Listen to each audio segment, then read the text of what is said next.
This is Cincinnati, Indiana Business Radio on demand for Monday, August 3rd, 2026. I'm Gary Dick.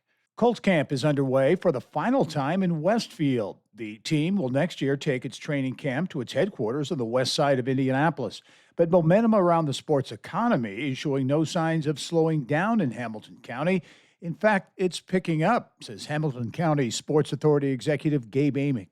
Our bread and butter is the weekend sport travel, but pulling off some of these one-off events that we're looking at, from NFL flag football for last weekend. The games were televised on ESPN.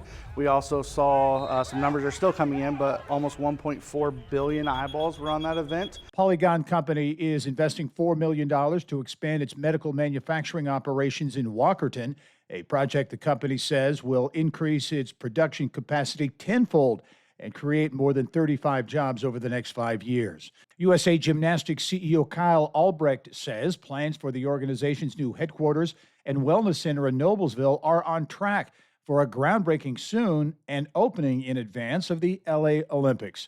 He says the new home for the sport will be special. So many other sports, whether it's, Cooperstown in baseball or Canton, for football, these cultural hubs exist for sports across the country, and for our sport of gymnastics, Noblesville is going to be that home. From the state's #1 source for Indiana business news, you're listening to Inside Indiana Business Radio. West Central Indiana is essential to Indiana's future. Join IBJ Media, Inside Indiana Business, and the state of Indiana to explore regional growth Thursday, August 13th in Terre Haute for Innovate West Central Indiana, presented by CareSource, Indiana University, and Old National Bank. Featuring Governor Mike Braun and business and community leaders, join us at the Indiana State University Holman Center Thursday, August 13th in Terre Haute. RSVP now at ibj.com/innovate. Indiana taxpayers with overdue state taxes are already responding to the state's new tax amnesty program. The Indiana Department of Revenue says more than 2,300 people have logged into its online in-time portal to check whether they qualify and review payment options since the program opened July 15th.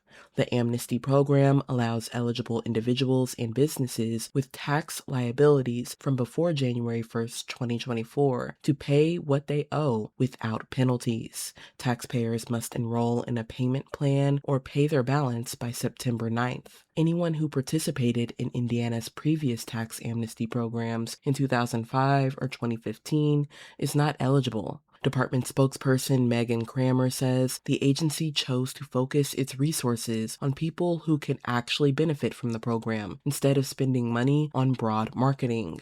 The state has about $465 million in delinquent taxes on its books and estimates the program could bring in between $65 million and $144 million. State budget projections assume about $124 million will be collected. Roughly 60% of the eligible unpaid taxes are owed by Indiana taxpayers, with the remainder owed by out-of-state taxpayers. Department officials say based on previous amnesty programs, they expect the biggest surge in payments to come during the final 2 weeks before the September deadline. I'm Abriana Herron with Inside Indiana Business Radio. Churchill Downs is considering a sale of the Terre Haute Casino Resort and 8 other regional gambling properties, the company said in a document filed last week with the Securities and Exchange Commission. The company, which opened the Terre Haute Casino in April of 2024, says it has not set a timetable for a potential sale. This is Gary Dick for Inside Indiana Business Radio on Demand.